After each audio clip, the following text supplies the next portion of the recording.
We have a quorum in chambers. Yeah, we have a quorum in chambers.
Do you have a box for speaker slips for the council meeting?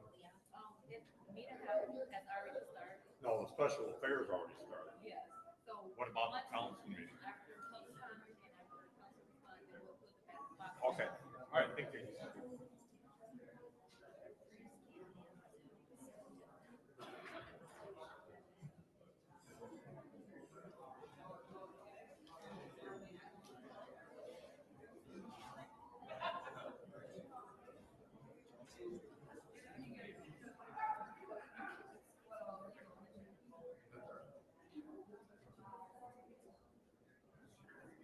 No, not absolutely.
Well, we've had them.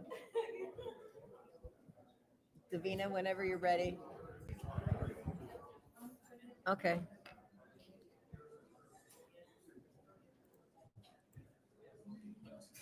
Oh, hurry up.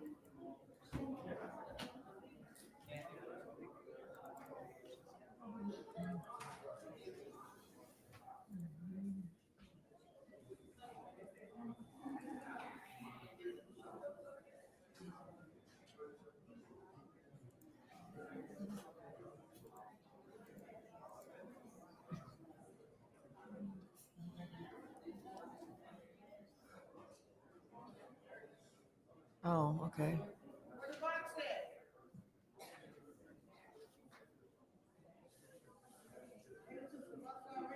Yeah. Okay, well, I have Leon missing now.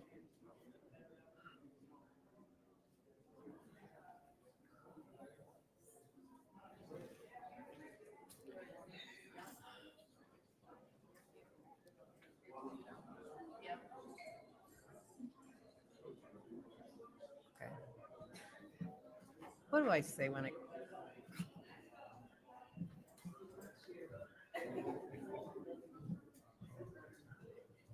Okay. The time is now 4:46 and we have established quorum. Roll call, Madam Clerk.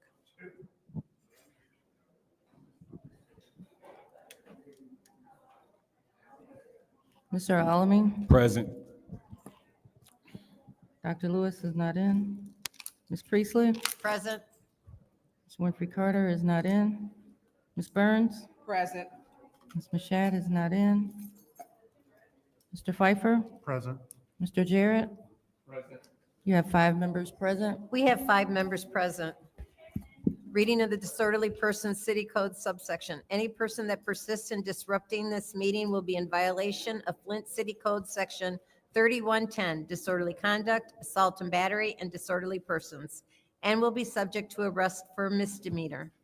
Any person who prevents the peaceful and orderly conduct of any meeting will be given 1 warning. If they persist in disrupting the meeting, that individual will be subject to arrest. Violators will be removed from the meetings. Are there any agenda changes or additions? Hearing none, we do have a closed session, and Madam City Attorney, if you could address that? Good evening, council. We have a closed session that the law department is requesting pursuant to the Open Meetings Act, MCL 15.268E and H, related to the settlement in the case of Barton versus Neely. I'll entertain a motion to go into closed session. So moved. It's been moved by the councilman in the 8th ward. Is there support? Supported by the councilman in the 1st ward. Roll call, Madam Clerk. Mr. Alamin? Yes. Dr. Lewis is not in. Ms. Priestley? Yes. Ms. Winfrey Carter is not in. Ms. Burns? No. Ms. Mashat? Yes. Mr. Pfeiffer? Yes. Mr. Jarrett? Yes.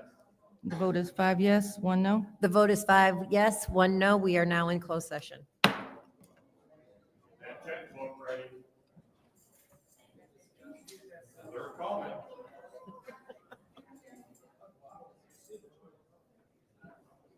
Did I turn my volume off? I'm here. Six.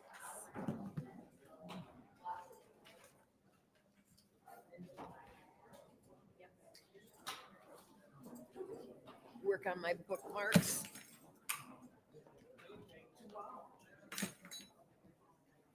She's here.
way?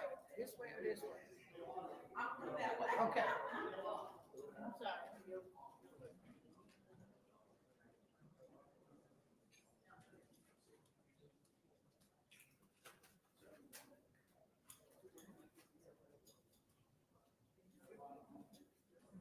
How you doing today?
you can't barbecue. Real men don't burn it. They'll barbecue.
Wait, they move on to another one.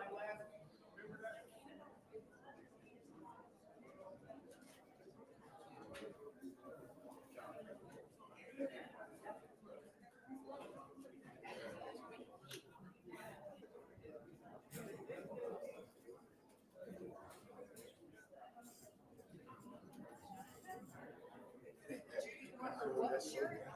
Bossy shirt? Yeah, that's because I'm concert mistress, don't forget. Concert mistresses are the boss.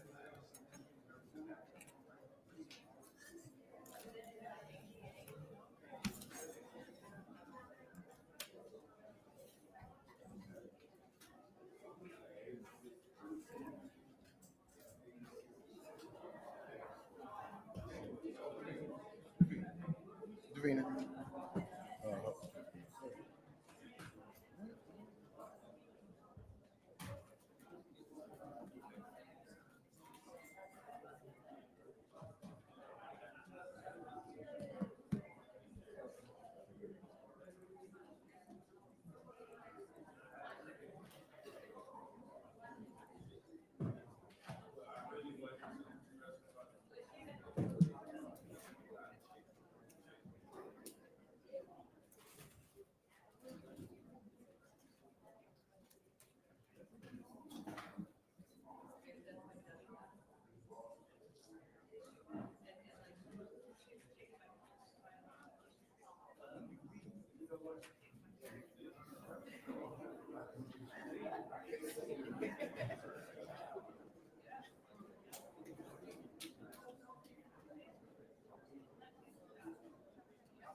The time is now 5:04 p.m. on Monday, June 23rd. I call the Special Affairs Committee meeting back to order. Roll call, Madam Clerk.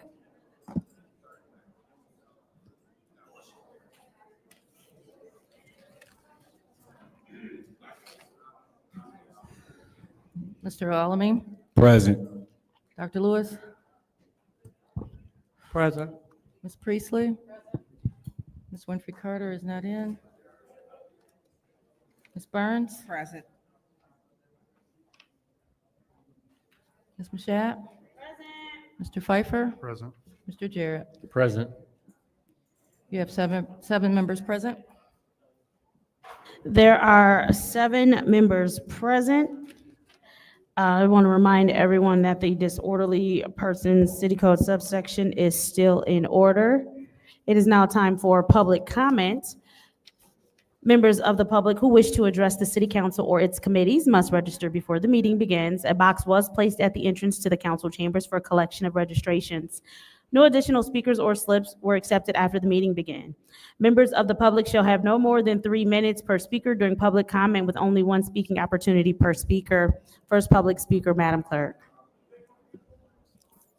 The first speaker is Mari Copany.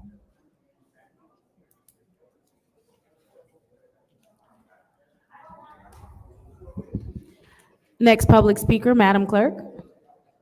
Next speaker is Arthur Woodson.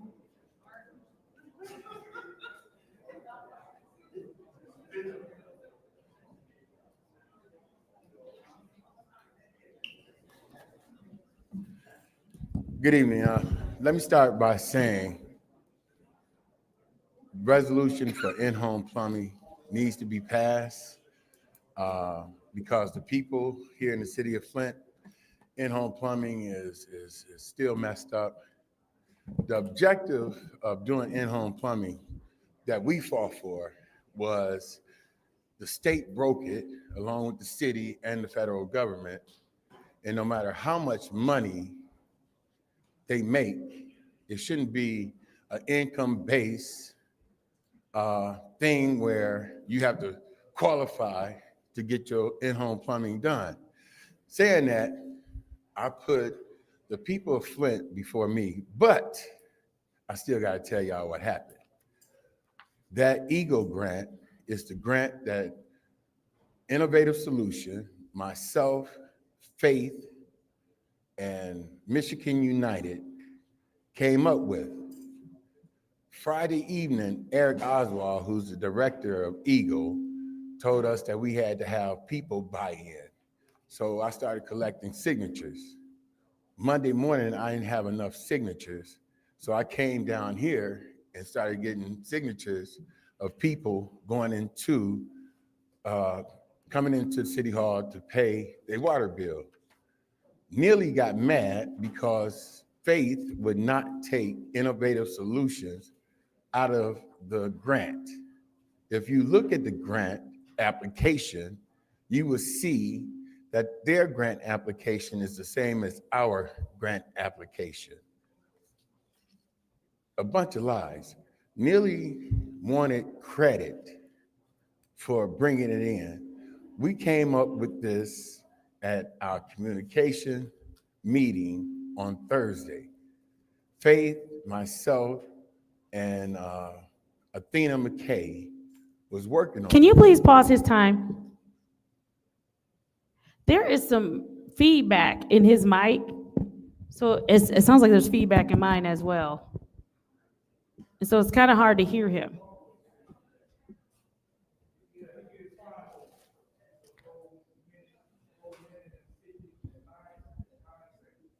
Rich, please stop speaking out.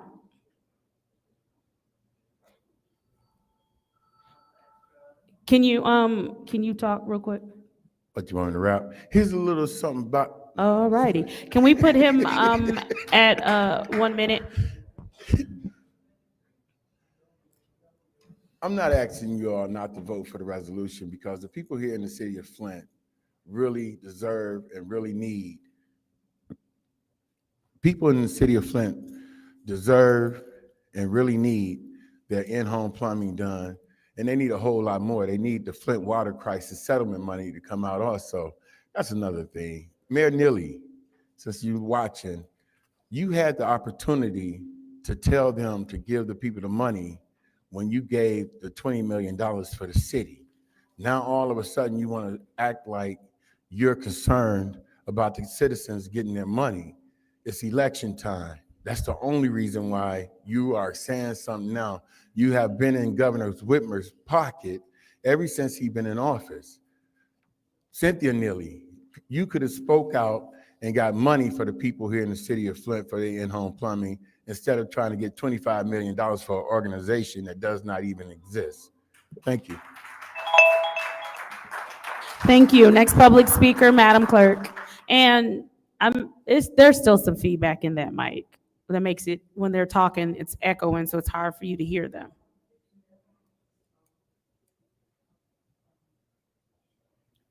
I'll try and switch the mic when I get a chance. Okay. Next public speaker. Next speaker is Doug Matthews.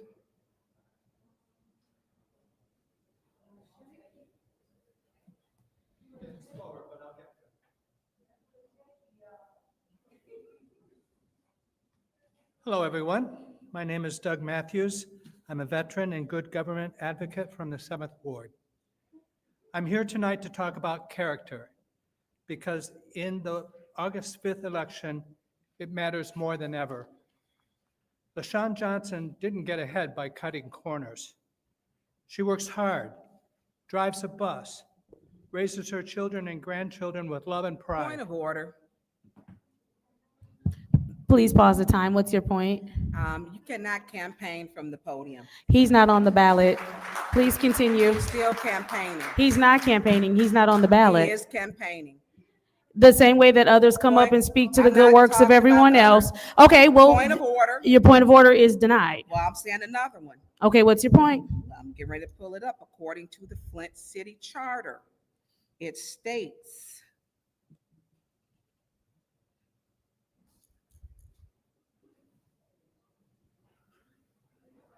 campaigning, advising city of Flint property or during working hours. You cannot campaign. It's a city of Flint public servants and volunteers are prohibited from engaging in campaigning. I'm not taking any money from Please, Flint. sir. You said Sir. you're a good public servant. All right, Ms. Burns, he is under none of the categories that you described. We will please allow him his time. Madam Clerk, please start his time. Okay, Through your point of order, Yes. to the city clerk, to the attorney, he is campaigning at the podium for another person. Is that against the rules?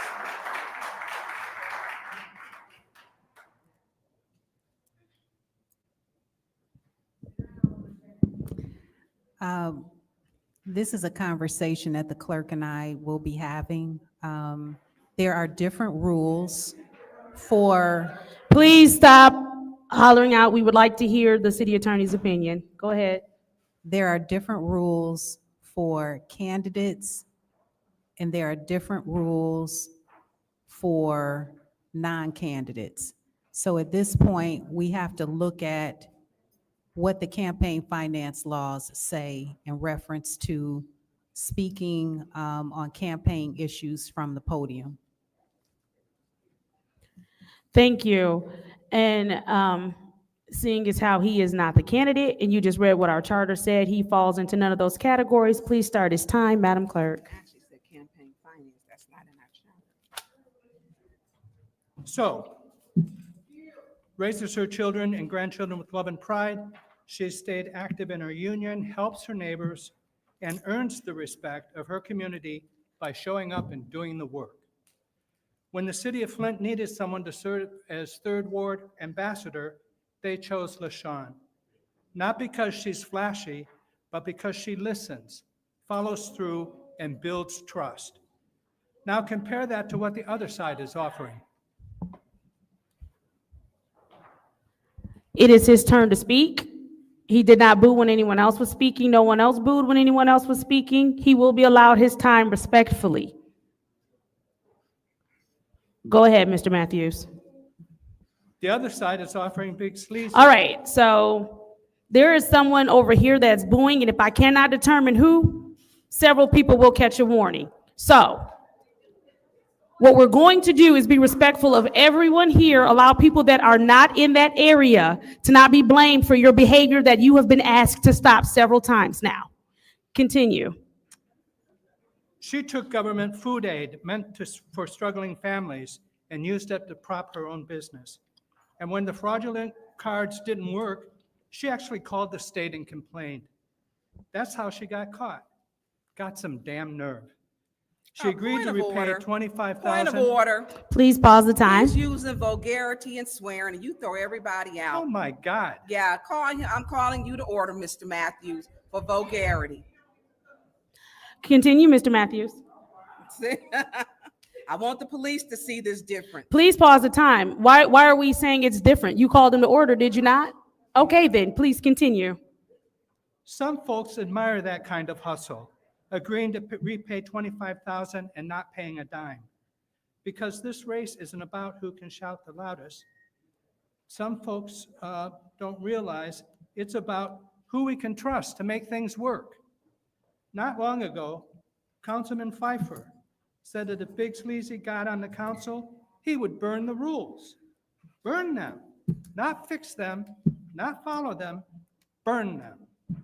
He said it out loud. That's what the Snakebite 4 thinks of public service. Well, I'll tell you what LaShawn Johnson will do. She won't burn the rules. She'll respect them. She'll follow them. And she'll make city government work for everyone. This election is happening in the Third Ward, but its impact will be felt across the city. If you care about the direction Flint is headed, now is the time to step up.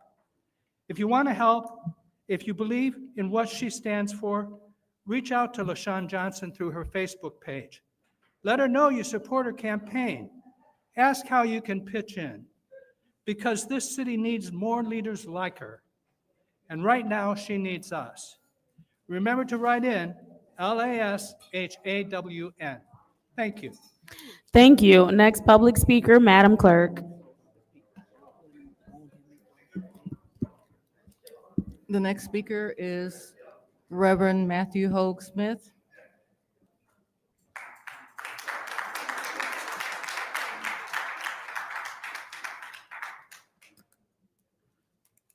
Good evening, Council. My name is the Reverend Matthew Hogue Smith, and I stand before you today again for a second attempt to address the entire Council, to address the opioid and gun violence crisis here in Flint. After you conclude this meeting today, you will head to your month vacation. During this time, given current statistics that I was able to gather, there will be approximately 12 overdose deaths in the city. Under Article 3, Section 303B, this council is explicitly empowered to create special advisory boards, task forces, or commissions as necessary to address the pressing needs of this community. That obligation is not being met, not when we are losing over 100 beloved human beings made in the image and likeness of our divine Creator a year to opioid overdoses, not when gun violence is ending lives in our streets at an unforgivable rate. My demand, again, is simple and grounded in law. The creation of an opioid and gun violence task force fully authorized under Section 3, Section 303B of the Charter. You have the power, you have the authority, and most importantly, you have the moral obligation. But let me make one thing absolutely clear. This is not an ask. If no meaningful progress is made in this matter within 90 days following the next council meeting, if the formation of this opioid and gun violence task force is not approved, empowered, and made publicly accountable under the provisions of the Charter, I will exercise my right under the same charter that empowers this council to organize the residents of Flint in nonviolent, peaceful, and persistent action until this demand is met. We will gather, we will march, and we will fill these chambers. We will make the suffering of the city visible and impossible to ignore, not in anger, not in violence, and not in destruction, but in righteousness, determined love for the people of Flint, who deserve to live, not die on our streets. The time for silence is over. The time for delay is over, and the time for action is now. Thank you.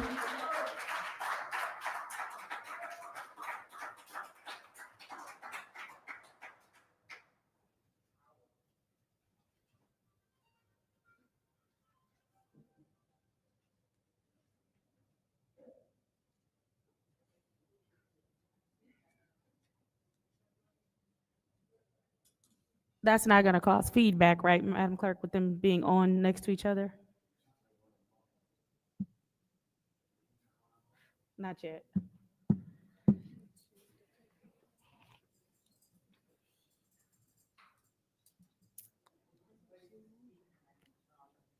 All right, thank you. Next speaker, Madam Clerk.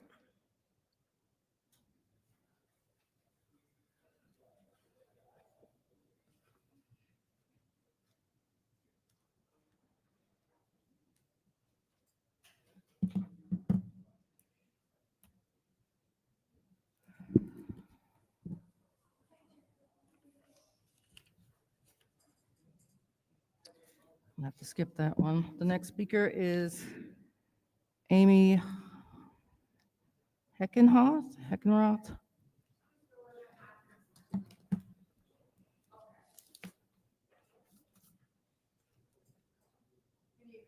Amy Hockersmith. I'm here on behalf of my mother, Mary Hockersmith.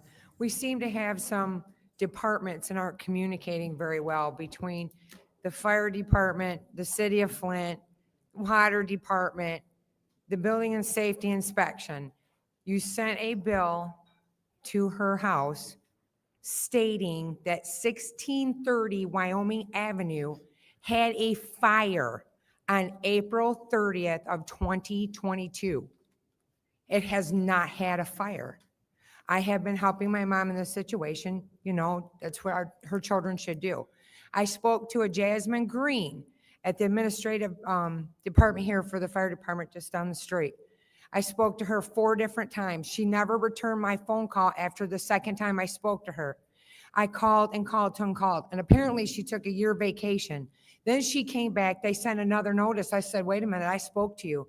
So I'm here to fight that. I have the paperwork necessary that says there was no fire at this address, and I would greatly appreciate that someone on this board call the administration building and tell them to rescind the bill that I have and not send it to collections. I'm not saying this in a threatening manner or being rude or ignorant or disrespectful.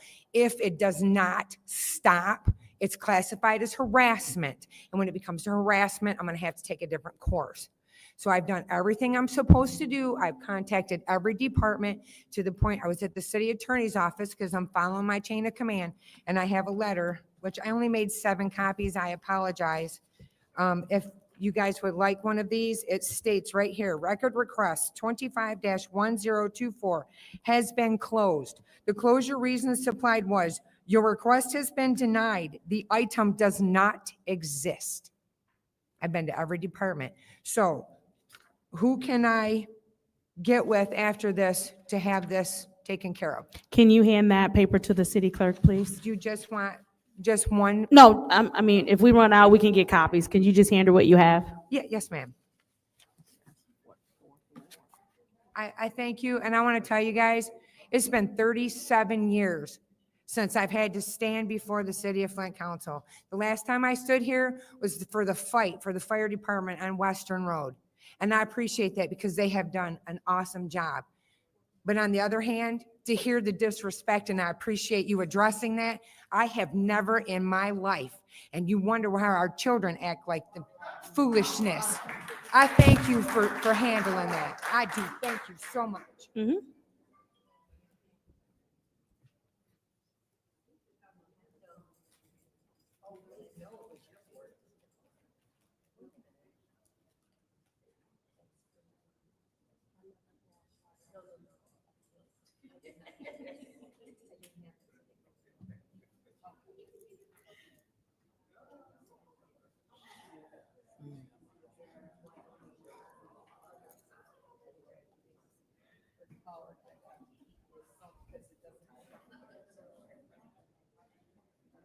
Thank you. Next public speaker, Madam Clerk.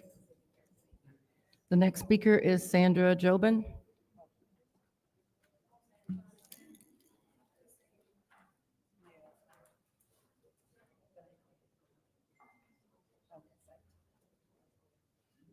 Good evening. First of all, I want to say that I apologize for what happened here the last meeting with the young lady that was handcuffed and literally smacked into the wall of the outside chambers, which I understand you have control of the chambers on the inside, but as far as out being in the hallway, I believe that there's no legality of that. And why she was arrested, I would really like to know. Because freedom of speech, we still have in America, we're fighting for it, but we still have it. They're trying to take it. And she has every right to call anybody anything, and vulgarity is not one of the things in your charter that you have the right to shut somebody down for. So I've said this for the last 3 years. Where are the children? This whole thing is all about the children and what we're doing for these children. There's children being sexually harassed, sexually mutilated, and worse. They are being human trafficked. You talk about not wanting masters and all this other crap. I'm so sick and tired of that. You've never had a master. You've never been enslaved. It's just, you're trying to cause a race war, and it's not going to happen. It's not going to happen. Because if you remember right, the first one that was assaulted was a elderly woman that had her shoulder replaced. And it won't even come back up here because she feels that there's a target on her back. The police brutality goes from white to black to Mexican to Muslim to whatever. And I stand with the right police because I do have police officers that had lost their job after 20 years. Because he said the right thing, he said what was going on, and he lost his job over it. So I've asked the police officers, I'm sick and tired of hearing, I'm just doing my job. That's bullshit. The job becomes Ms. Jovin, please pause our moral. time. Ms. Jovin, please watch your language. Continue. When the job becomes moral than what you can stand for, then walk away. Walk away. You had that woman handcuffed. She was not going anywhere, and you slammed her to the freaking floor. That is ridiculous. And I hope she sues for everything you guys have and more. Thank you. Next public speaker, Madam Clerk.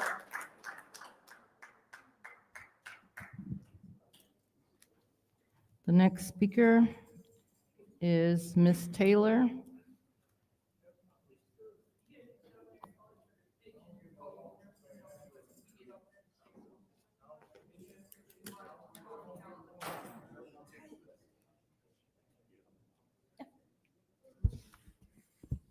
Thank you, Flint, for showing up.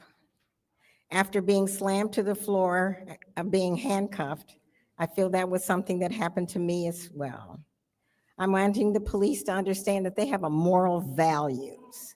They do have moral values that they're responsible for. At the last council meeting, we waited for over 2 hours without an apology. So when I came in today, there are 2 elevators downstairs that were being blocked on the floor where the police take all of the residents that they don't like. And they held it up, which prevented us from being able to use the box. Is this all a plan? Where is the maturity about all of this? And why are you taking the box 1/2 hour prior to even starting the meeting? Why? Why? $25,000 for Job Corps, and I'm going to say versus a roof at my house using ARPA money. The University of Michigan said that they would house those students, those participants at Job Corps. Oh, and let me say, vote for AC Dumas or Miss Biggs. And let me add, I too would like a hot water heater from the ARPA money. And by the way, vote for AC Dumas or Miss Biggs. And I could just go on saying that, vote for AC Dumas and Miss Biggs. Vote for AC Dumas and Miss Biggs, because I am not a candidate. So I can campaign from this mic. Vote for AC Dumas or Miss Biggs. I would like new siding on my house, new windows, new doors. I would like those things. And oh, by the way, vote for AC Dumas or Miss Biggs. And again, Flint, thanks for showing up. That's what we have to do so you can vote for AC Dumas or Miss Biggs. And we're not playing with words like ambassador like it's happening downstairs. We don't play with words like this. This is our community. We don't play with words, but you can vote for AC Dumas or Miss Biggs. And when you come up, say the same thing, because you're not a candidate. So vote for AC Dumas and Miss Biggs. Just keep voting for them. And then when we get some respect by not being held in hostage for 2 weeks like last 2 hours like last week, and then again this week, nobody says, we're sorry, we shouldn't do that, because you can do that shit at the end of the Please council pause our meeting. time. Please pause our time. Ms. Taylor, I'm going to ask you to vote please for watch your AC language. Dumas So what and we're Miss not going to do Biggs. is talk when Vote you're, for AC that's your Dumas first and Miss warning. Biggs. That's Vote your for first, and AC that's your Dumas and second Miss warning. We'll Biggs. see you later. I hope You I are never removed from see this you. meeting. I hope I never You are see you. removed from this meeting.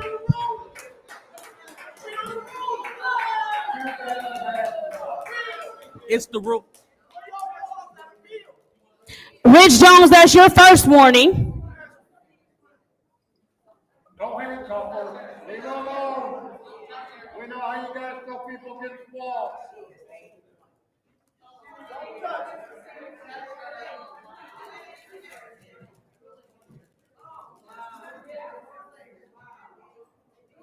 Next public speaker, Madam Clerk. Next speaker is Tanya Jones.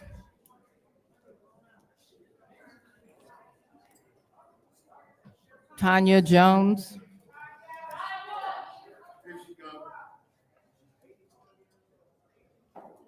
Not here.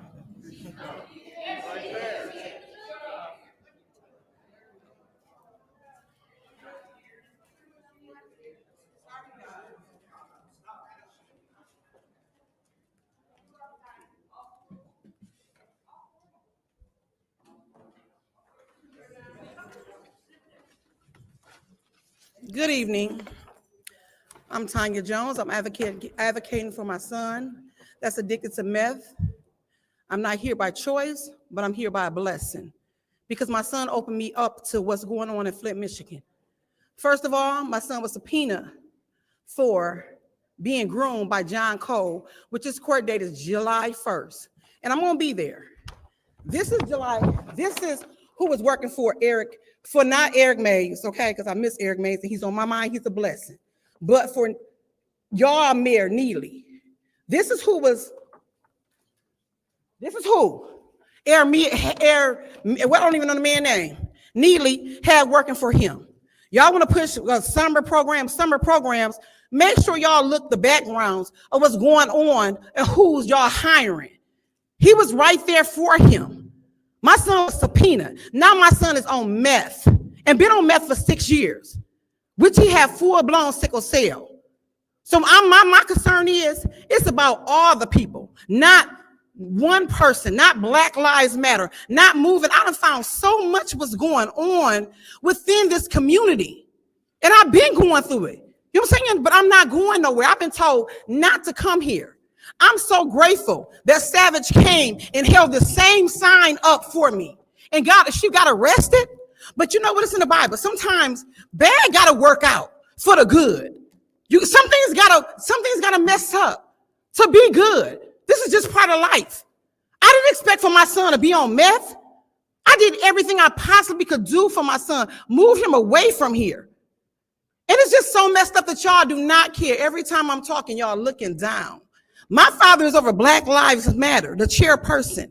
You think I would be here? You think I really would be here? It's other places I could be here right now. But guess what? My kids is all I got. Just imagine if it happened to your child. John Cole affected. The young one was 15 years old, a male. Yes, my son is gay, but he's mine. He's mine. God blessed him. God blessed me with a son. Okay, autistic son. And he's special. And I'm going to keep fighting. And I wasn't going to come back. But after I seen what happened to Savage, guess what? I got to keep coming back, because guess what? If we don't have a voice, y'all going to keep doing what y'all want to do. And I'm so grateful for the ones that's here. Jared, right here, I can't remember, but it's only 4 that I'm so grateful for. And you right there, Miss Judy, you said them kids, they are squatters in that house at 1655. No, they're not. They live there. They pay rent every month, and them people are still there. I'm gonna do everything I can to go help get them out, because you said that's their war, they're squatters. Okay, I only have 8 minutes right now, but guess what? God sees all, and God's timing is everything. And I'm so grateful that my son opened me up to this. Y'all have a blessed day. Next public speaker, Madam Clerk. Next speaker is Rich Jones.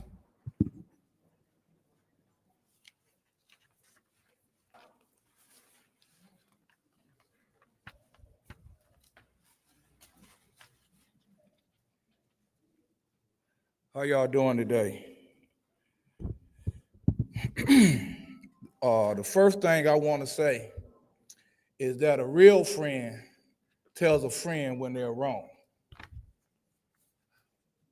In this city council meeting, if y'all continue to do the things that y'all do, and somebody get hurt up in here, I feel that all 8 of y'all need to be sued.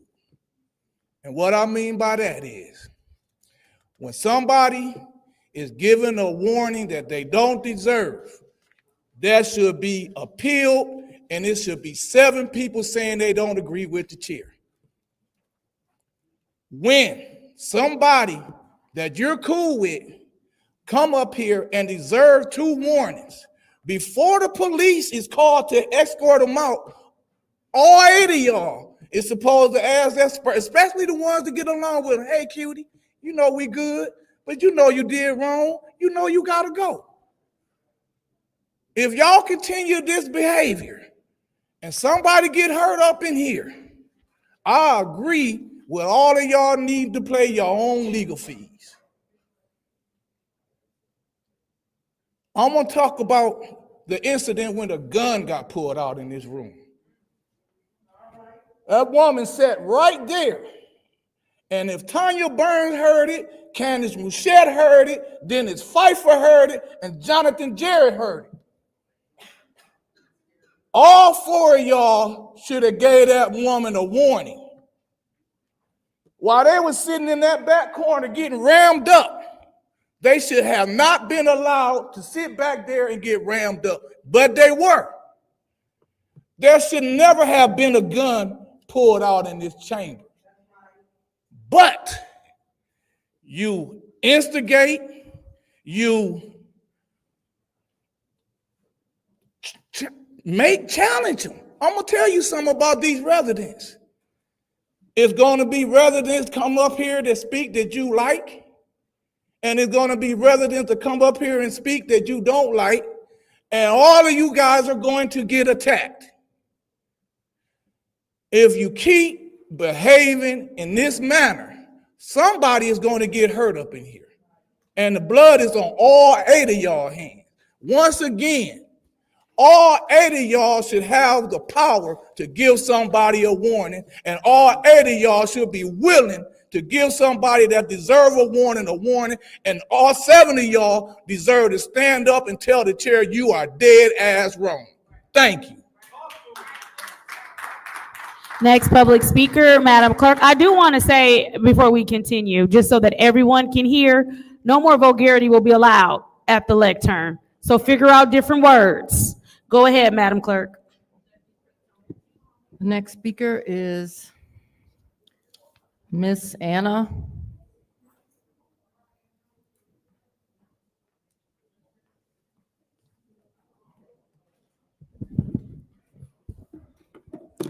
Good evening. My name is Anna, and I'm an advocate based in Washington, D.C. But tonight I speak from the heart as someone who cares deeply about the youth and the families here in Flint. I didn't need to be born here to see what's happening. I witnessed youth riding in private garages, racing on rooftops, smoking weed, not out of rebellion, but out of neglect. What's more upsetting than their behavior is the silence that surrounds it. Flint has received millions in grants intended to help young people, but the question is, where is the impact? Who is watching how these 501c3 organizations are using these funds? Because what I see is a generation left behind. This is a city where schools have closed, teachers are underpaid, mental health support is nearly non-existent, and there is a lack of specialized programs and base and safety in schools. Meanwhile, the shadow of Flint water crisis still looms large. This crisis didn't just poison the water, it poisoned the future. Research shows that math scores have dropped and special education needs to have risen. The trauma runs so deep that even children who weren't directly exposed to the lead are still suffering from the psychological, social effects of anxiety, depression, stress. All of these impacts on how students learn, behave, and connect. Let's be clear. This hasn't affected everyone equally. Black children, low-income families, and young boys have been hit the hardest. The trust between families and public institutions has been eroded. And now some school systems that have failed them is overwhelmed and underfunded, fighting to support special education students without the proper resources.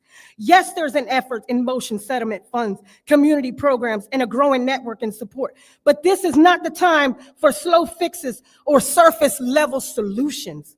We need transparency, accountability. We need investments that actually reach the classroom and the community. We need leadership willing to stand up and say, we will not let another generation fall through the cracks. I may be from DC, but this is personal. When any child is left behind, we all fail. And the young people in Flint deserve better now. Next public speaker, Madam Clerk.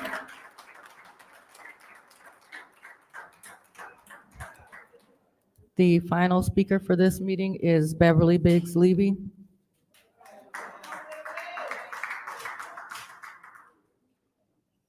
My name is Beverly Biggs Levy. I'm running for the 3rd Ward City Council seat.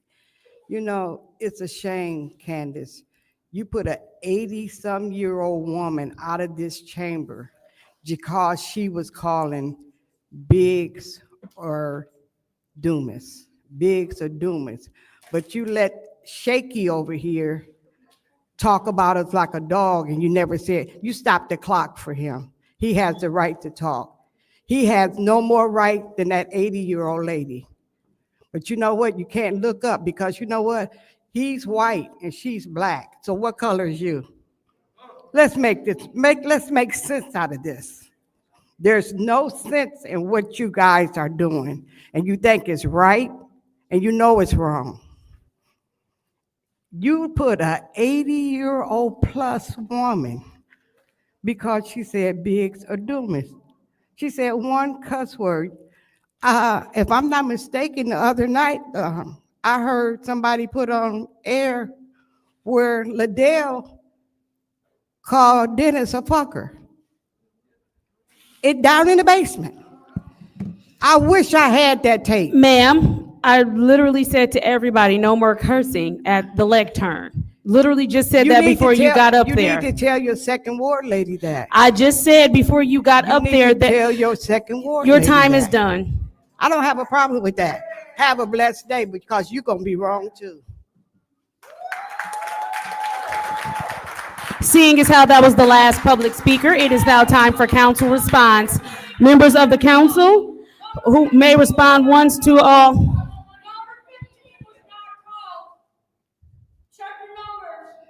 Please stop yelling out. Stop yelling out. That's your first warning. That's your first warning. And that's your second warning. See you later. That's your second warning. Point of order. Hold up, officers. We said point of order.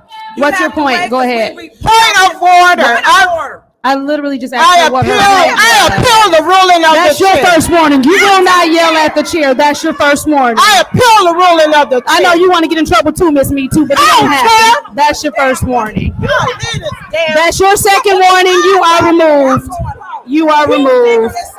Absolutely. Nasty. You a terrible individual. You couldn't out the president.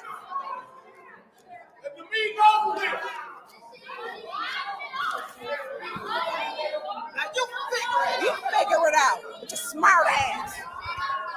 Yeah, she is cursing me out because she can't yell at me. But that's your second warning. You're removed. Ms. Winfrey Carter, you are welcome to stay. I understand. See you later, Ms. Winfrey Carter. Thank you, Ms. Winfrey Carter. The Fifth Ward thanks you for voluntarily leaving the meeting, Ms. Winfrey Carter.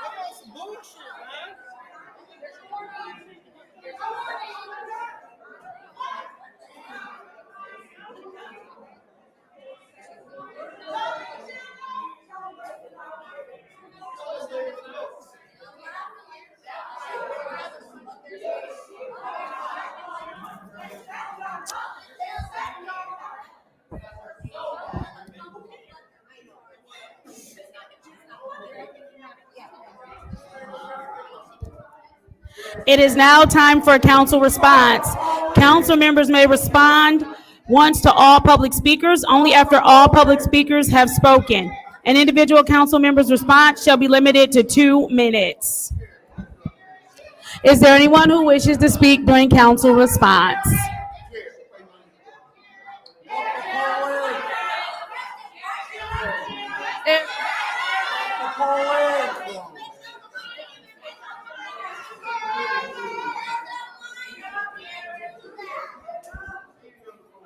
Is there anyone who wishes to speak during council response?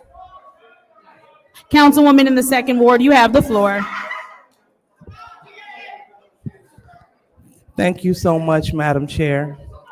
So we just want to highlight a few things, and I would like to address Mr. Stanley Wood. According to our council rules, Rule 29.8. Can we please pause the time? We good? All right.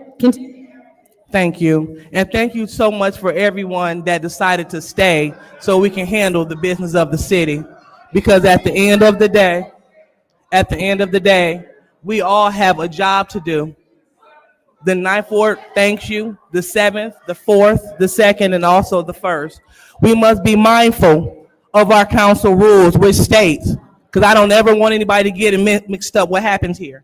It says, any person at a council meeting may be called to order by the president or any council member for failure to be germane or vulgarity or for speaking in excess of a lot of time. The 84-year-old lady who got up here, she's been coming to these meetings for a long time. She was advised, ma'am, No vulgarities. She began to swear. The chair brought her the order and was explaining to her what was happening. She was refusing to stop talking. So then we go on to Rule 29.9. Any person who was called to order shall yield the floor when the chair have determined that they have been in order. So the point is, she was supposed to wait, but she refused to wait. So that's why she got her second warning.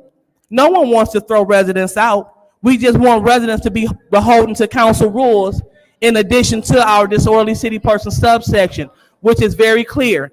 And it states that any person that persists in disrupting this meeting will be in violation of the Flint City Code subsection 3110.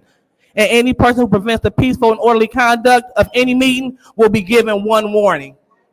So we would like to ask you all kindly, if you would like to remain in the meeting, please be in order, because we will not have chaos erupting in these chambers again, or you will find yourself on the other side of the law.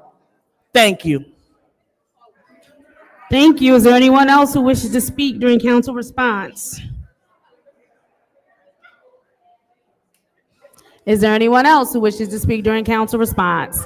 Seeing as how there's no one else who wishes to speak during council response, I will take my time, even though the councilwoman in the second ward just stated what happened. Again, we can call you to order for vulgarity. Once you are called to order, you are to yield the floor. The person that was asked to leave was asked to stop talking several times and decided to keep talking, which is why they were ejected from the meeting. Now, with that said, it is now time for the consent agenda. I'll entertain a motion. Councilwoman in the fourth ward. Make a motion to send consent agenda to council. There's a motion to send the consent agenda to council. It's been moved and properly supported. Are there any separations? Seeing as how there are no separations, go ahead, Councilman in the ninth ward. Separate 250214. Separate 250188. You said 8-8? Yes, Oh, yeah. 188. Okay. And separate 250218. He has to speak into his mic. 250214. I have that one, and you said, 250211. no, you said 188. 188. Okay. 250218. All right, thank you. Are there any more separations? Is that 218? That was 218. Are there any more separations?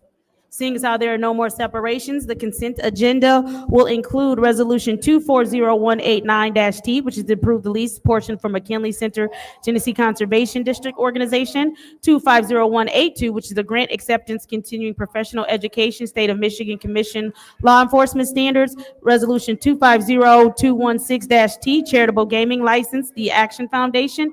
That is a consent agenda. Roll call, Madam Clerk. Dr. Lewis, Yes. Ms. Priestley, Yes. Ms. Winfrey Carter is not in. Ms. Burns is not in. Ms. Mashat, Yes. Mr. Pfeiffer is not in. Mr. Jarrett? Yes. Mr. Alamin? Yes. Vote is 5 yes, 0 no. I'm sorry, what was that?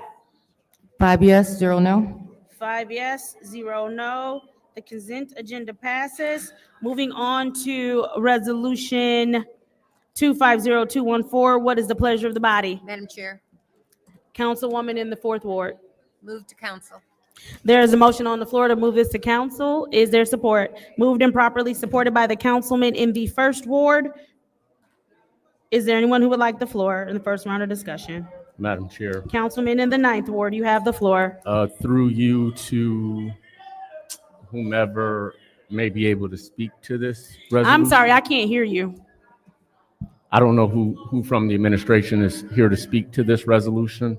Is there someone available from the administration able to speak to the 2025 operating millage for the City of Flint downtown development? We can't hear either. It's too much noise in the hallway.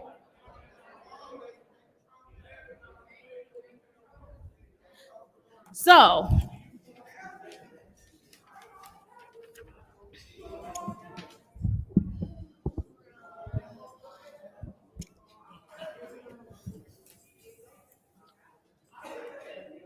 We do or don't?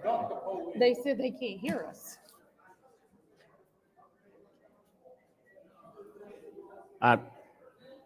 Is there someone here from the administration that is able to speak to this resolution? This is the resolution for the Downtown Development Authority millage.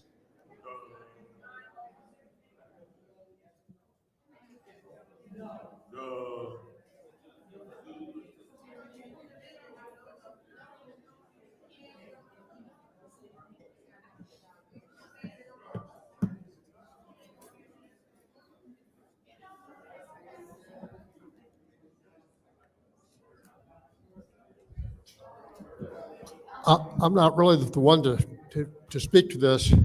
There was somebody from the DDA here last week. And I know that they're requesting it. I'm really not well versed on what they're requesting. What I would like, through you, Madam Chair, to Mr. Moore, what I am interested in receiving are financials for the DDA for the past few years. We've not seen anything. Okay. And we're being asked to approve millage and give other considerations to the DDA that require either citizen support or support from the citizens by way of other financial reliefs. So before this moves, I need to see some financials. I can get you some financial. I'll ask for those. How many years did you want? At least the last 3. Okay. All right. I'll get you those. Thank you. That I yield. Madam Chair. Councilwoman in the 4th Ward, you have the floor. I think it's important to remember that this millage is only applicable to those businesses that reside, that are contained within that authority. That are operating downtown? That operate downtown. I'm not sure of the exact boundaries, but it doesn't affect the residents, and it's only for the business, if I am correct. Am I correct, Madam Clerk?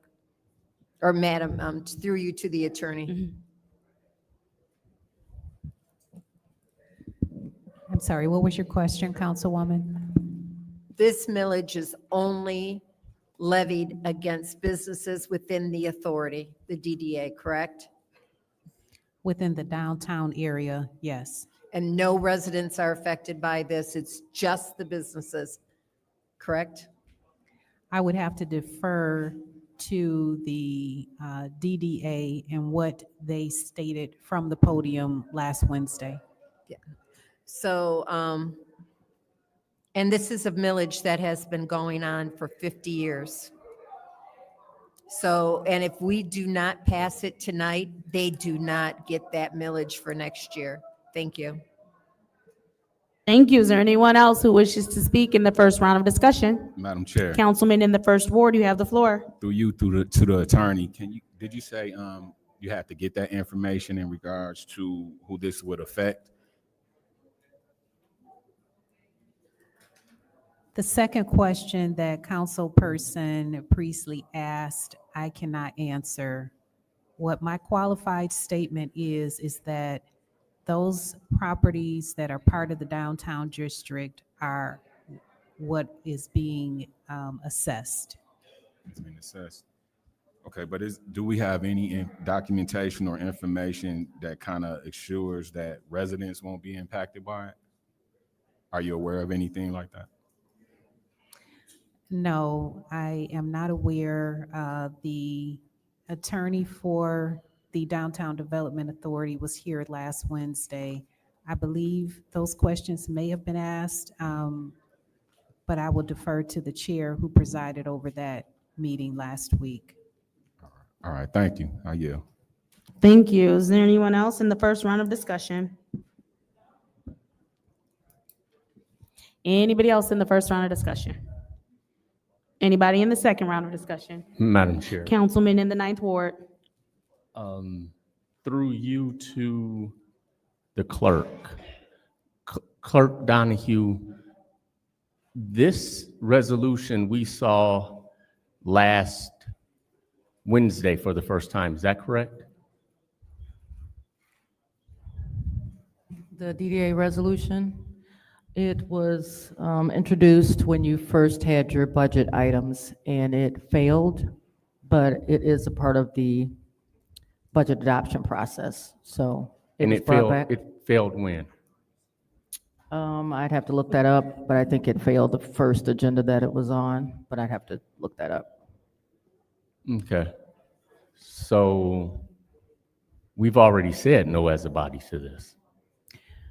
That's correct. However, it is, the resolution is basically a formality when it comes to the millages, because the millage itself has already been approved. This is just a formality so that the assessors can,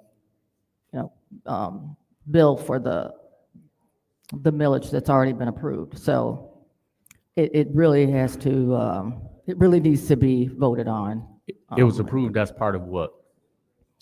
As a part of, when it goes before the voters, it's on the assessment rolls. So it's a millage that's on the rolls. All right, I yield. Are you yielding? So this is the thing.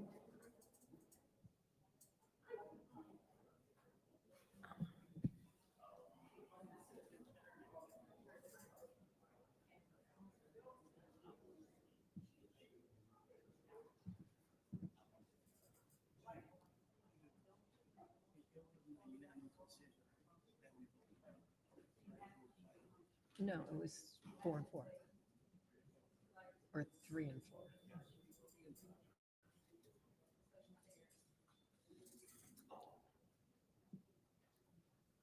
Madam Chair.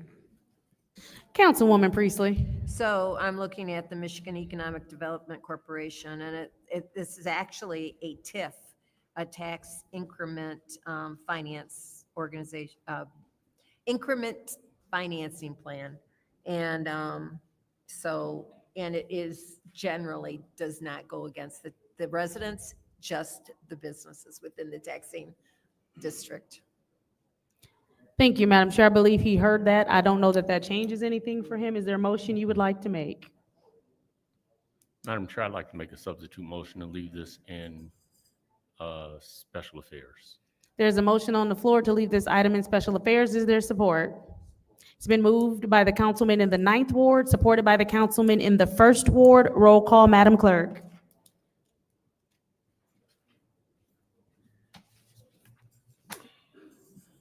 Ms. Priestley? Is not in? No. Oh, there you are. I'm sorry. It's due now, yeah, no. Ms. Winfrey Carter is not in. Ms. Burns is not in. Ms. Mashat? No. Mr. Pfeiffer is not in. Mr. Jarrett? Yes. Mr. Alamin? Dr. Lewis? No. The vote is 1 yes, 4 no. The vote is 1 yes, 4 no. We go back to the original motion. Councilwoman Priestley, will you explain what's happening? I'm sorry, explain what? Explain what's happening. The What was it? I like. Oh, is it still my turn? My time? Oh, okay. So, the reason why I voted no to keep it in special affairs is because the tax bills are printed in less than 2 weeks. And we will not be coming back to council for almost a month. Those tax bills will be printed without this millage. So the DDA will not be collecting this money. And if they don't collect the money, I believe through you to the city attorney, are we not responsible for any costs that they might need to have covered? The city. We would have to look into that, but the DDA is a separate entity from the city of Flint. So I just, yeah, Mr. Moore. Mr. Moore. Do you know that? Or you probably couldn't hear, right?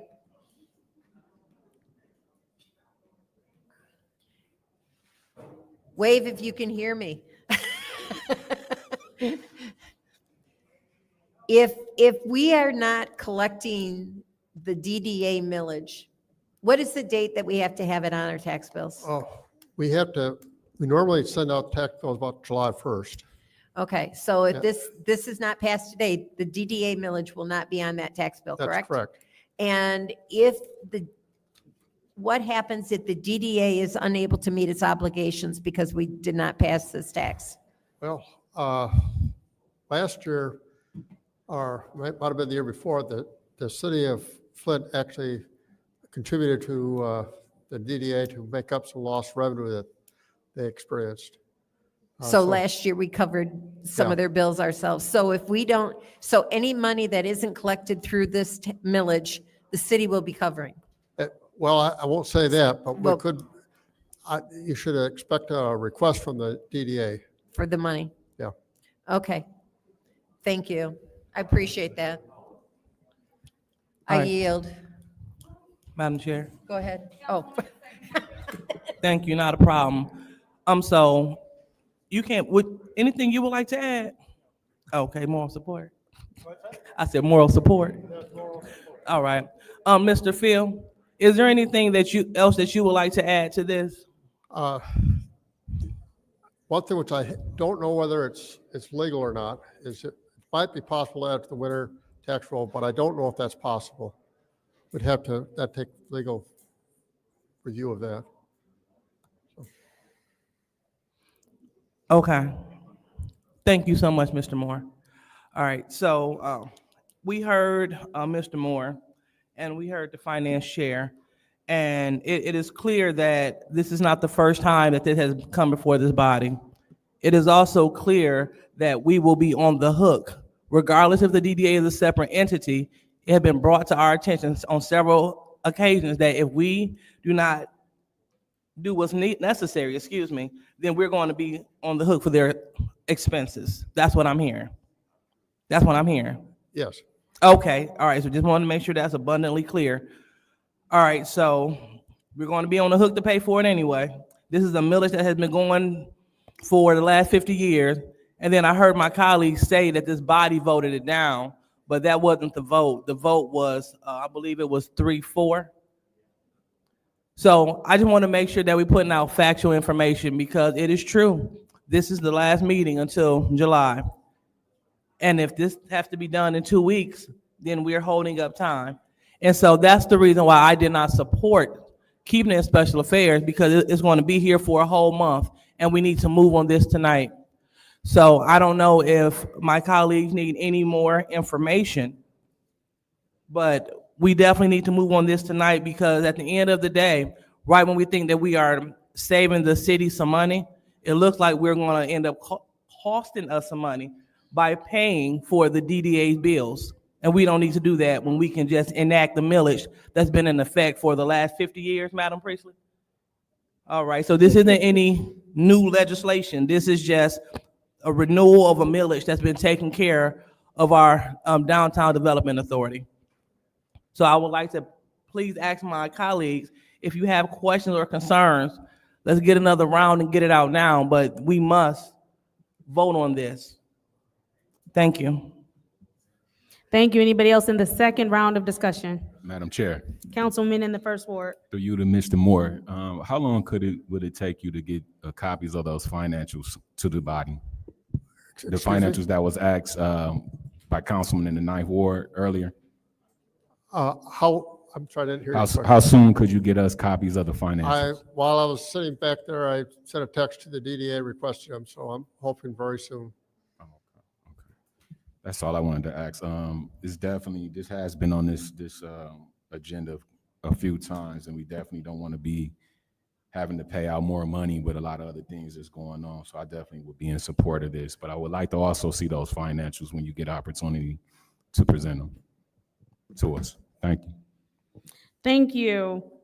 I think, is there anybody else in the second round of discussion? I think Councilman in the 9th Ward, you're the only other person besides myself. All right, so seeing as how, I will go ahead and take my time. So the only thing that I will say is, Madam Clerk, Can we, for our own records, get an official email sent to Mr. Moore that we want 3 years of the financials?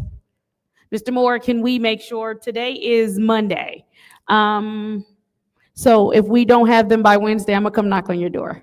Okay. I'm that's going fair. to personally come knock on your door. I've requested them already.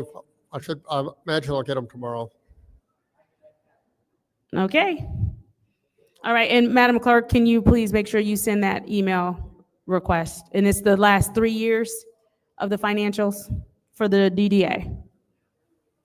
Seeing as how there's no one else in the second round of discussion, this is the roll call vote to send Resolution 250214-T to council. Roll call, Madam Clerk.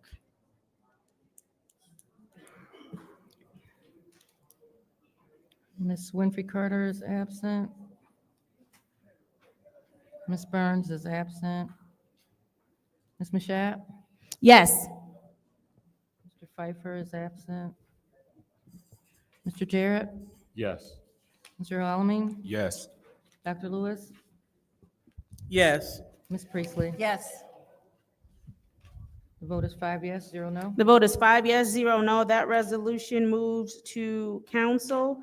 Moving on to the next resolution, which is 250182-T. Oh, I'm sorry, no, wrong one. 250188-T, which is the approving of the $25,000 emergency funding Flint Genesee Job Corps Center. What is the pleasure of the body? Madam Chair, Councilwoman in the fourth ward. send to council. Support. It's been sent to council by the councilwoman in the fourth ward, supported by the councilman in the first ward. Is there discussion in the first round? Councilman in the ninth ward, you have the floor. Someone from the administration that can speak to this resolution? Seamus? I don't know, who else is there? Oh, Ms. Ward is here. Okay, there she is. There she is. Oh, that's a cute dress. Good evening. Good evening. Through you, Madam Chair, to Ms. Ward, can you provide us update? There was a court matter. Can you provide update on where we are with that? Yeah, so to date, the hearing they had last Wednesday did not render any results. I talked to Ms. Nataki today, who is the Career Development Director at Job Corps. They are still at a pause. There is another hearing that they have on Wednesday. So the last update is they're still waiting to see what happened. At least from the location here, they now have 90 students that are back on site. They still cannot be removed, and no movement can happen for them right now. Thank you. I'll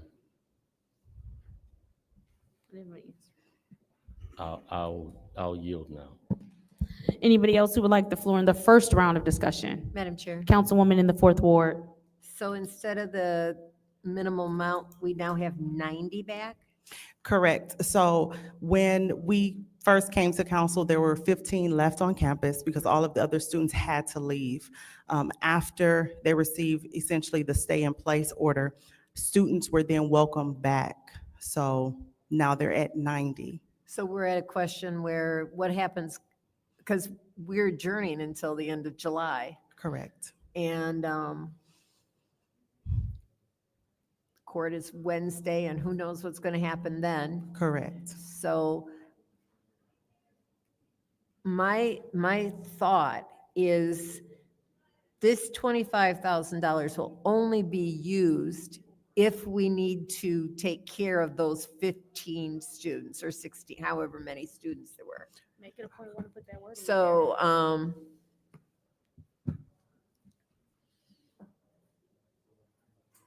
I think I'm going to amend this resolution to include verbiage that says only for unhoused, for students who do not have alternative residences. Or do you want it for the original 15? So This is difficult to decide how to word this.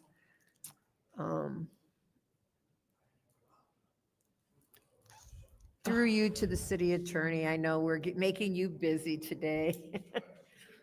What would be good verbiage to add to this resolution so that it's, if the courts rule that these centers can close, that we're only going to take care of those students who have no other place to go? And that this money is to be returned to wherever, well, it can't leave from It can't be the spent. account. It cannot be spent unless those students need it. If the students do not need it, then the resolution is.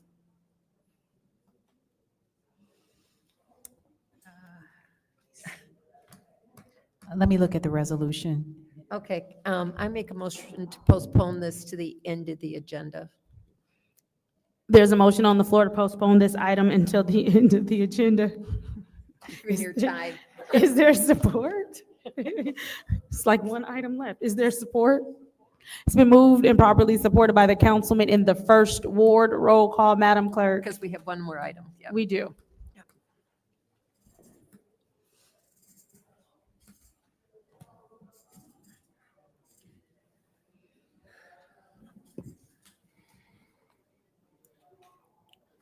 Ms. Burns is absent. Ms. Mashat? Yes. Mr. Pfeiffer is absent. Mr. Jarrett? Yes. Mr. Alamin? Dr. Lewis? No. What? Ms. Priestley? Yes. Ms. Murphy Carter is absent. The vote is 4 yes, 1 no. The vote is 4 yes, 1 no, so that motion fails. We're still in the first round of discussion. Councilwoman Priestley. I'll wait till the second round to see if I get the language. Is there anybody else who wishes to have the floor in the first round of discussion? Madam Chair. Councilman in the first ward. For you to Ms. Ward. Ms. Ward, are you, let's say if they rule in the next couple weeks in favor of supporting Job Corps, which we're hoping, is it anything already in place before we try to make an amendment that you may be aware of, like any funds that's not being used for those students that's remaining needing housing and things, that those dollars will automatically come back to the city? There is no funding that I'm aware of. So just again, the $25,000 was what the city would put up to pay for housing temporarily for those students. U of M Flint allowed us to have space in their quarters, but we would foot that bill. No other funding is in place. And even with the students that returned, it's not a guarantee. Some of them are, just for point of clarity, they are in the process of trying to maybe finish up their program or even graduate so they can move on to other places. Still have the Housing Authority on standby. They had mainstream vouchers for them, but those students have to have a disability of some sort in order to qualify. So there are other just resources that are taking place, but everyone is on standby. Thank you. That's all. I yield.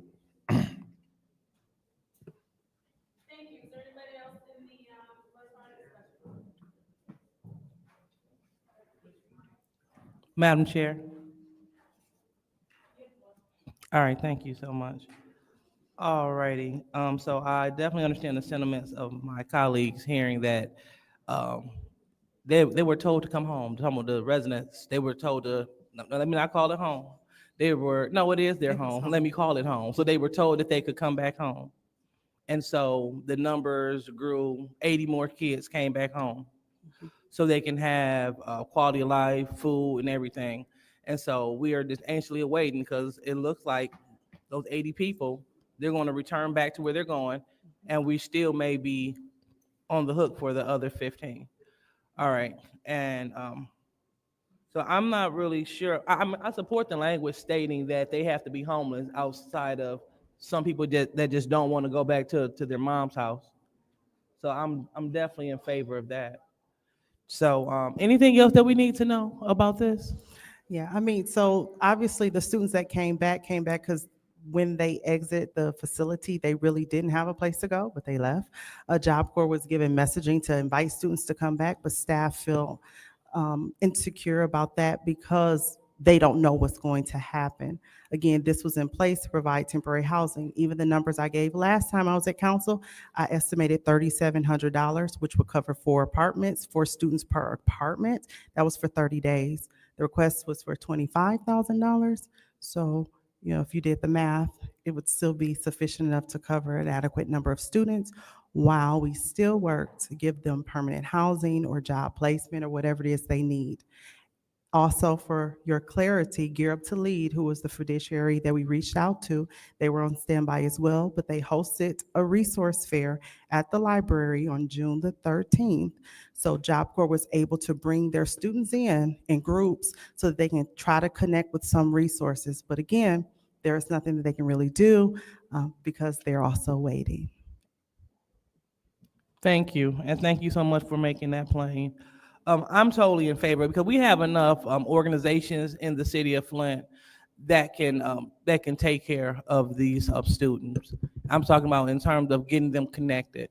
And so thank you so much for your hard work, and I definitely appreciate what you have to say. So what do you recommend this body to do today? Because you're in the field, you're in the meetings, you're talking to the people. So I would like to know directly from you, what would you like this body to do, and how can we best support this? Should we move forward with it? Should we wait? What do you recommend? My messaging is still the same. It's at the will of council. Again, the $25,000 say, yes, if we have to act, we can. It doesn't mean we will have to. But again, a lot of these students are in the balances as well as staff. They don't know what will happen. If we don't need the $25,000, guess what? It sits there. But if we do, then at least we can start moving in things in motion to provide them with temporary housing. All right. So you're saying vote for the money and stop playing games. Appreciate it. Because you're absolutely right. I saw different posts on Facebook and people reached out stating that this body, that we don't care about the youth, that we don't care about the kids. Or I'll just say, because these people, they're grown. It's an in-between spot. Right. And that's not true. And I would definitely like to show my support by voting to push this 25 small, meager amount of dollars. It's like my colleague said before, we voted for $25,000 to clean up vacant lots. This $25,000 here is going to help house and help our residents. So you definitely have my support on this, and thank you so much. And let me know how the second ward could be of service. Thank you. All right, seeing as how I am the last one to speak in this first round, so I am in agreement that if the money needs to be there, it should be there, but I am in agreement with the fact that this language needs to reflect the fact that it's not just $25,000 that you're about to get, even if you don't need it. So the language in this resolution does need to change to reflect that. And obviously, the only reason we have to change it is because we can't postpone now because something may happen in between now and the break. And so as long as the language and the attorney is working on it reflects the fact that this $25,000 is only if it is needed and not to be touched for any other reason, I think we'll be fine with that. That's it for the first round of discussion. Anybody else in the second round of discussion? Councilwoman Priestley, you have the floor.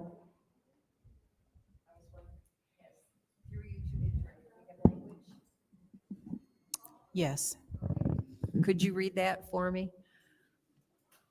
So under your "it is resolved," you can add another paragraph that says it is further resolved that pending a federal court ruling, that funding be utilized only for those unhoused students who need adequate housing.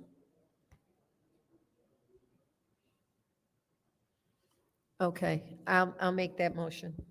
I'd like to make that amendment. Oh, are we saying the original 15 that we budgeted this for? The ones who remain unhoused is what it's got, right?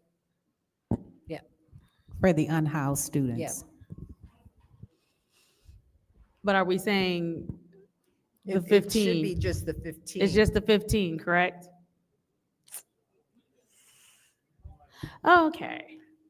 All right. There's a motion on the floor to accept that language. Is there support?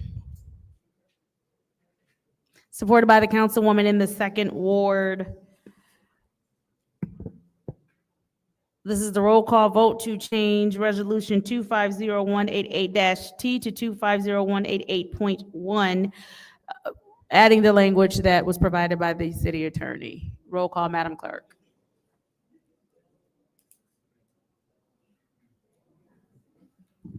Ms. Mashat? Yes. Mr. Pfeiffer is absent. Mr. Jarrett? No. Mr. Alamin? Yes. Dr. Lewis? Yes. Ms. Priestley? Yes. Ms. Winfrey Carter is absent. Ms. Burns is absent. The vote is 4 yes, 1 no. The vote is 4 yes, 1 no, so that point one fails. We go back to the original motion and we're in round two. Is there anyone who would like the floor in the second round of discussion? Madam Chair. Councilwoman in the second ward. Thank you. So through you to the councilman in the 9th ward. So what was your dissatisfaction with the language?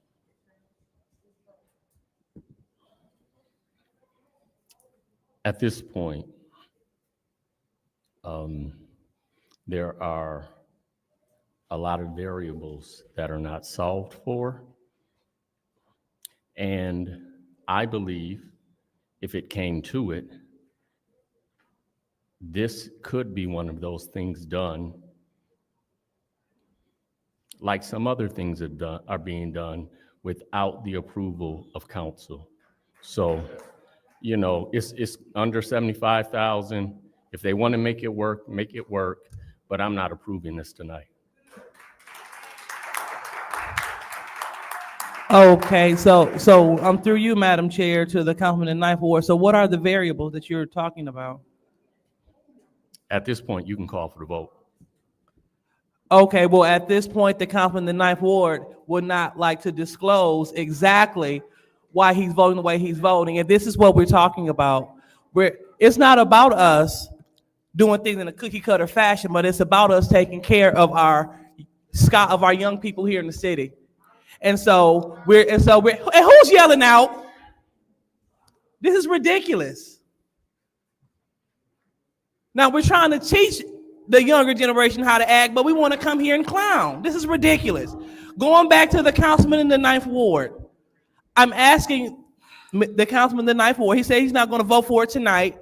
Well, fortunately, you have a home to go to tonight. Fortunately, you're not homeless. Fortunately, you have a job. These young people, they're trying to get skills. They're trying to get their life on track because the government done pulled their safety haven. And so to hear that we refuse to vote on this tonight is basically slapping those people in the face, saying that they don't matter. And then stating that the mayor would just do whatever he want to do with it. It is our duty. Request for Councilwoman, information. okay, what's your request? Do I have the same one vote that you do? I didn't hear it. I didn't hear what he said, not like it mattered. The point is, our job here is to do three things. It is to make ordinances, it is to provide funding, and it is to advocate for residents. We're here advocating on behalf of our Job Corps family. That's what we're doing here. The second piece is we have money to move so we can make sure they're okay, that they're housed, that they have what they need. And so not acting tonight is definitely a dereliction of duty because this is what they voted us to do. But I'll let the 9th ward deal with you on that. As far as ward number two, I support this and I support Job Corps 100%. And I don't take for granted going home to my house, having a place to stay, having a job. I don't take that for granted. And so I would like for the Job Corps students to have the same. So this will have my support regardless of how my colleagues decide to move. Thank you. Thank you. Is there anyone else in the second round of discussion? Seeing as how there's no one else in the second round of discussion, I will take my time. So what we have going on here, again, it's just one of those things where it is unfortunately an uncomfortable situation that none of us asked for because it was a federal government decision. I think that we all want to make sure that we are taking care of the residents who have that concern. And at the same time, we all want to make sure that we are being responsible with the city funding. I think two things can be true at once. And so, as my colleague stated, in the Ninth Ward, because this doesn't look like this is going to pass tonight, it will have to be a decision that maybe the mayor will have to make if something happens while we are on break. Roll call, Madam Clerk.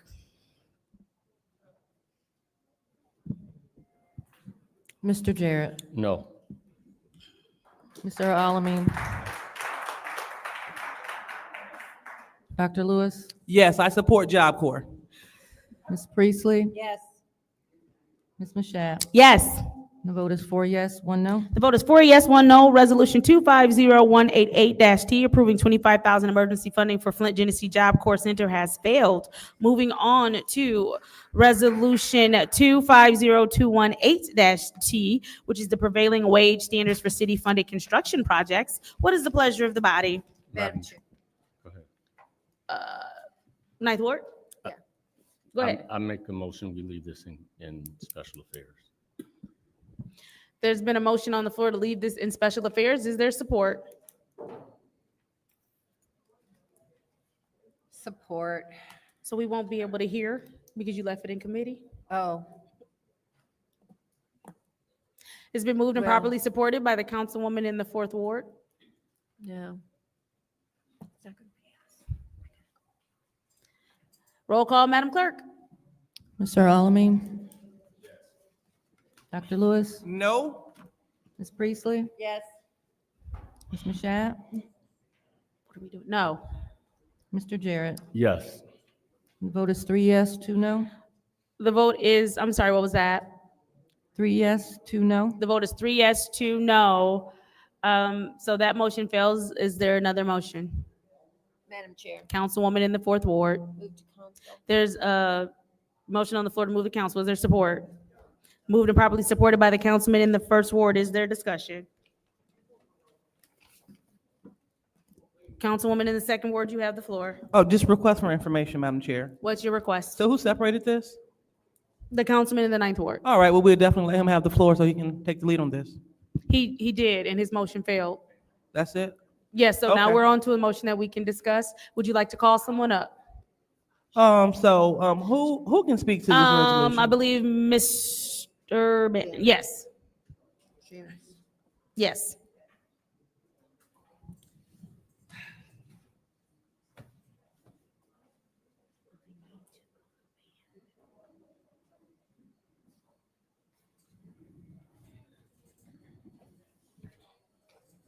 I missed who called me up, sorry. I'm not sure who called me up. Hi, not a Okay. problem. So we are talking about the prevailing wage standards, right? Yep. All right, so can you just inform us why we need to vote for this? A couple of things. This has come before, and there's a bit of a change in the resolution, just a word change, because the last time it came up, I believe the councilman in the eighth ward had an issue with one of the words, and that was the word may. So you see in the be it resolved portion, it no longer says that the city may, because the quote unquote, his term was that was shady. So we replaced that word may with shall to be more affirmative about the actions that the city would take when it comes to prevailing wage. So that's what I really wanted to highlight.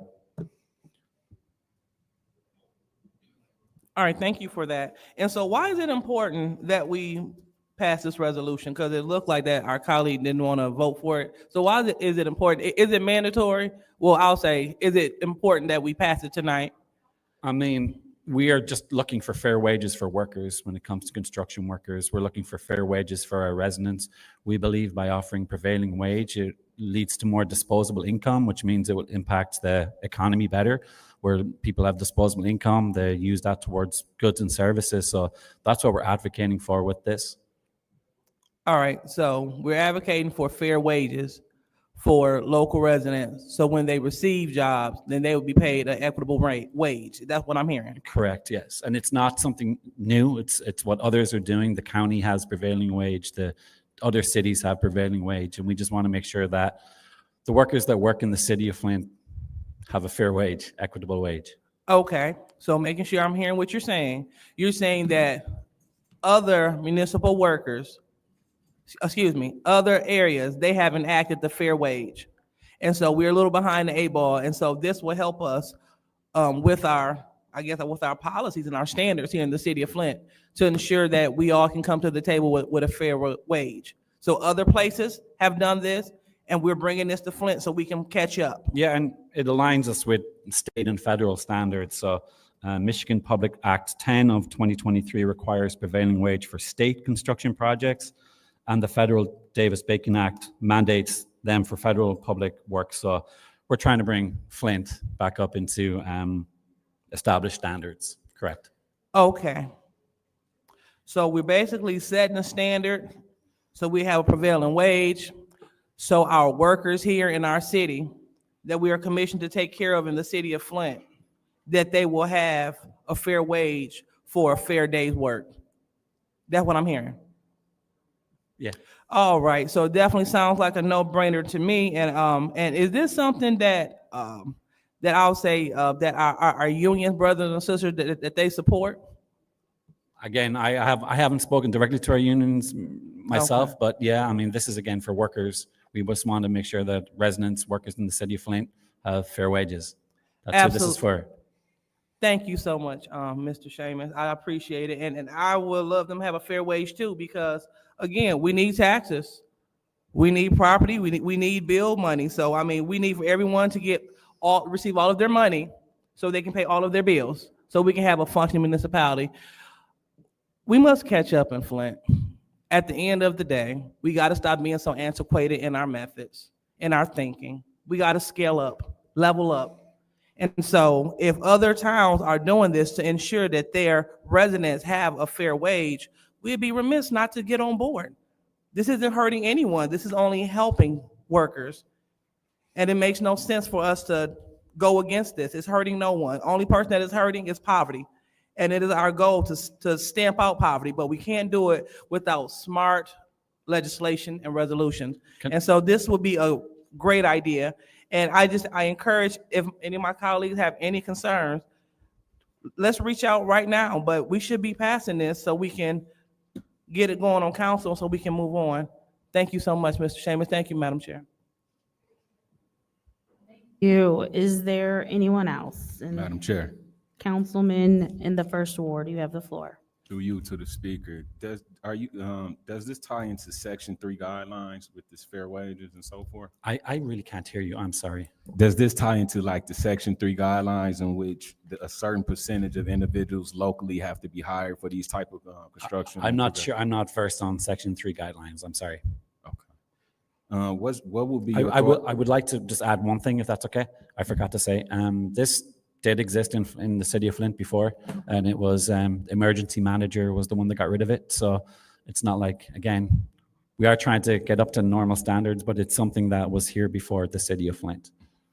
Thank you for sharing that. I'm a big advocate to make sure Flint residents get opportunities for like jobs and things, and prevailing wage could really help people come up out of poverty. So using Section 3 guidelines, that was a big part of that. So definitely. My other question, what's your thoughts on if this was to move forward, how would this help with job retention and stimulating the economy? Well, there's research that shows that it leads to a better job retention, less people leaving jobs. It impacts positively in the economy. I know a lot of people that are so quote unquote against prevailing wage say it impacts small business. Well, there's a lot of research there that says that actually small business and local businesses get positively impacted by this, because again, we're giving more disposable income. That disposable income is used towards goods and services within the community. So it's only, again, I will use the term no-brainer, like Councilwoman in the second ward said. I believe it is a no-brainer. I believe it's something that we should do for our residents for sure. And again, to catch up with other cities around us in the region that are doing similar. All right, thank you for sharing that. That's it. Thank you. Is there anybody else in this round of discussion? Anybody in the second round of discussion? All right, seeing as how there's nobody else in the second round of discussion, I'm gonna just take a few seconds just to simply say that I am in support of this. I do, understand the importance to make sure that people are making livable wages, especially now that we're coming up against even harder economic times. I think that, you know, we lead by example. And so one of the ways that the city can lead by example is making sure that we are paying people good wages. And with that said, May I just Mhm. re-clarify one thing, if that's okay? So I still have time. I just want to again reiterate the councilman in the 8th ward, when this was brought up in April, was concerned, his main concern, he said he would like to see this passed. His main concern from what I took in that meeting was that word may, was that language in the be it resolved portion. So we did what I hope he recognizes that, if I know he's not here, but if he's watching, we did what I hope would appease what he asked for. So we changed that to shall, to ensure that. I mean, I do recall him, you know, stating that the wording was shaky. Like you said, unfortunately, he's not here to see that the wording change that he wanted to see has happened. All we can do is count on the 5 members that are here today to make a decision. Seeing as how I am the last person to speak in the second round of discussion, this is the roll call vote to, did you want the floor? Yes, ma'am. Go ahead. I would like to make a motion to keep this in special affairs. There's been a motion made by the councilwoman in the 4th ward to keep it in special affairs. Is there support? Support. It's moved and properly supported by the councilman in the 9th ward. Roll call, Madam Clerk.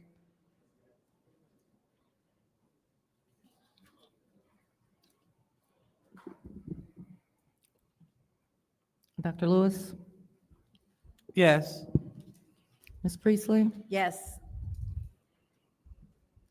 Ms. Mushat, Yes. Mr. Jarrett, Yes. Mr. Alamin. The vote is 5 yes, 0 no. The vote is 5 yes, 0 no. This resolution stays in special affairs. Motion to adjourn. There's a motion to adjourn on the floor. Is there support?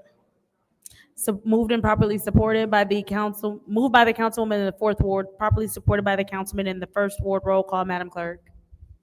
Ms. Priestley, Yes. Ms. Mushat, Yes. Mr. Jarrett, Yes.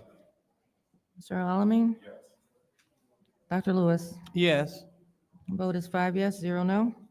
The vote is 5 yes, 0 no. The time is now 6:39 PM on Monday, June 23rd. The Special Affairs Committee meeting is adjourned. With 5 minutes before we start City Council. No more.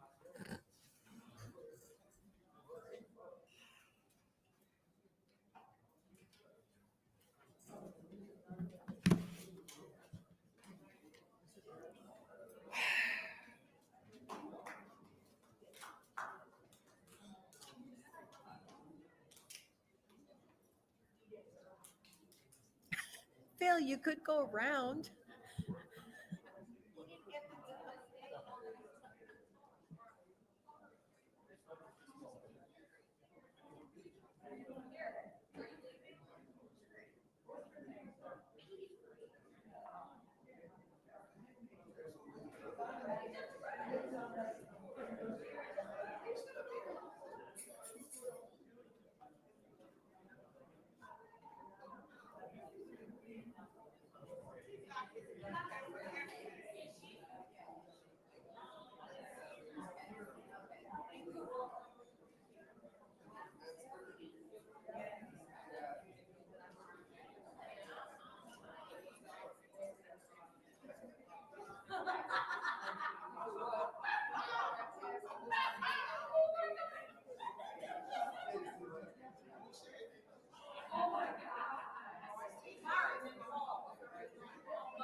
You're not supposed to have that unipod.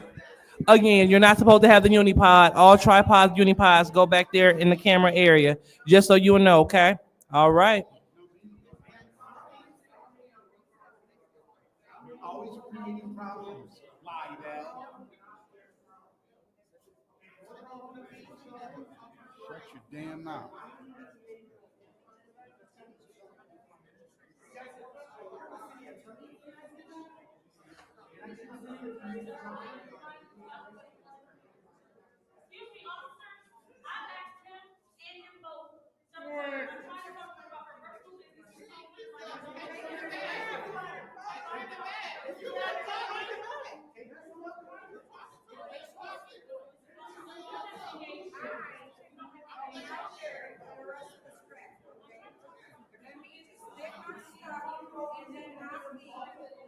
Wait, it didn't get any warning, Dad.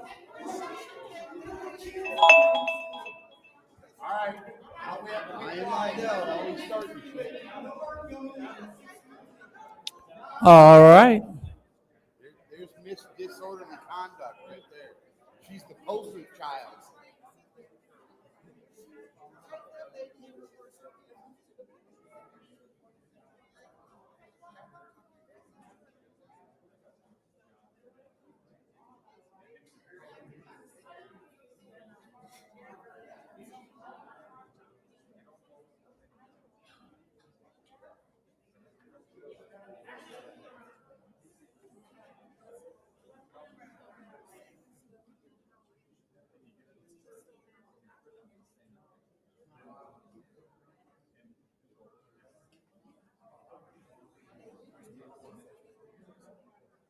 All right, calling all council members to their seats so we can start the city council meeting immediately.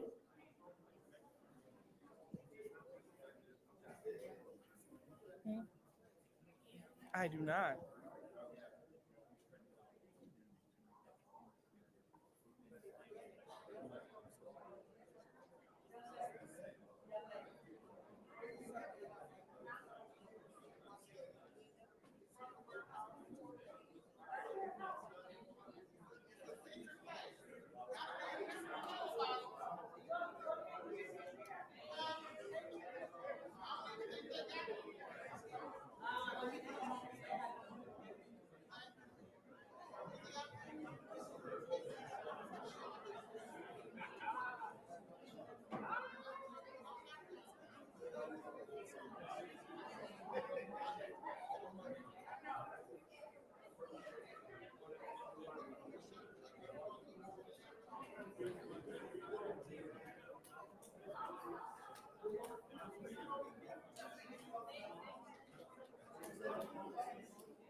Come on, Davina, let's go. I got a 45-minute drive.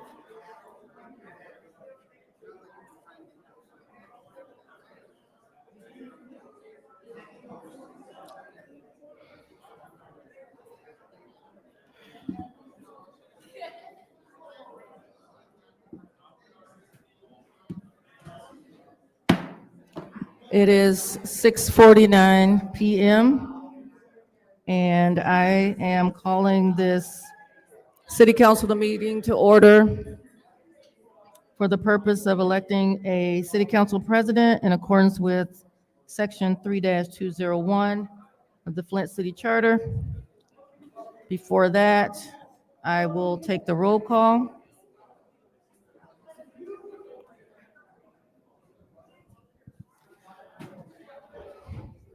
Mr. Alamin, Present. Dr. Lewis, Present. Ms. Priestley, Present. Ms. Winfrey Carter is not in. Ms. Burns is not in. Ms. Mushat? Mr. Pfeiffer is not in. Mr. Jarrett is not in. You have 4 members present. At this time, you do not have a quorum. So I am going to ask that this meeting be adjourned due to the lack of a quorum at 6:50 PM.